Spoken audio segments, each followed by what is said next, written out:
monsieur Gersal.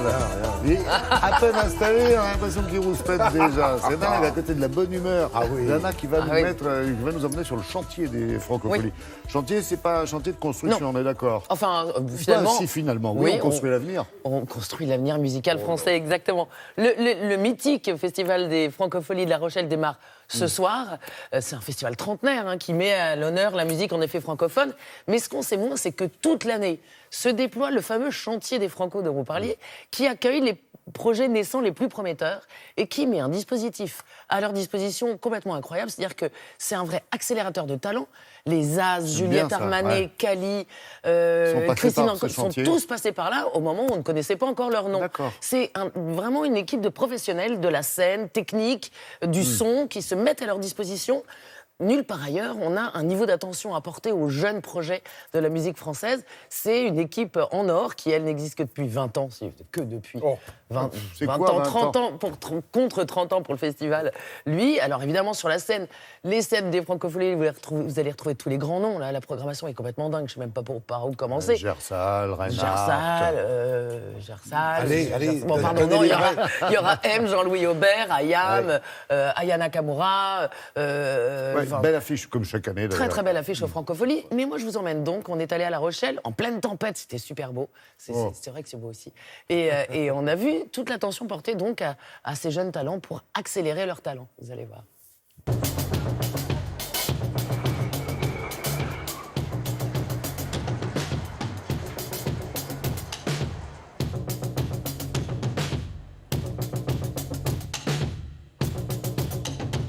On les a sélectionnés pour ce qu'ils sont, intrinsèquement et fondamentalement. Et ce qu'on va essayer de leur faire travailler pendant le chantier, c'est justement d'appuyer sur leur spécificité, pas essayer à un moment donné de faire comme les autres, justement de savoir ce qu'ils ont de particulier en eux, qui fera la différence. Au chantier, on essaie d'être comme ça un petit peu laboratoire, donc ces jeunes groupes ont la chance d'avoir toute une équipe de contributeurs qui vient les aider. Peut-être les moments où tu retournes vers les claviers, ça peut être un moment plus musical et peut-être un peu plus...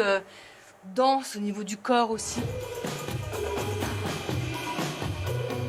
Là, ce qui est génial, c'est de pouvoir se concentrer vraiment sur ces morceaux pendant une semaine et dans un cadre particulier, parce que là, on est quand même dans une cabane en bois au bord de la mer. Là, aujourd'hui, il y a une tempête, donc on est vraiment pris dans la tempête, pris dans le vent, et ce qui va assez bien en même temps avec le principe du chantier, de faire rentrer de l'air, faire rentrer du vent dans son projet, essayer de mettre un peu d'ordre là-dedans et de préciser. On va d'un panel de profs de chant, de chorégraphes danseurs qui viennent travailler les aspects de corps, mais aussi travailler la musique, travailler le son, la lumière, et puis des nouveautés aussi, des choses qui sont importantes à appréhender quand on se lance dans une tournée, qui sont plus liées à la vie au quotidien, parce que c'est des vraies questions, ils savent qu'ils vont se lancer dans un rythme intensif, et de savoir se préserver un petit peu est important. C'est des petits os là. Oh, j'ouvre ma cage, oui, j'ouvre ma cage, oui, j'ouvre ma cage, oui, j'ouvre ma cage. Je viens plutôt de la batterie à la base et le fait de chanter est assez nouveau pour moi.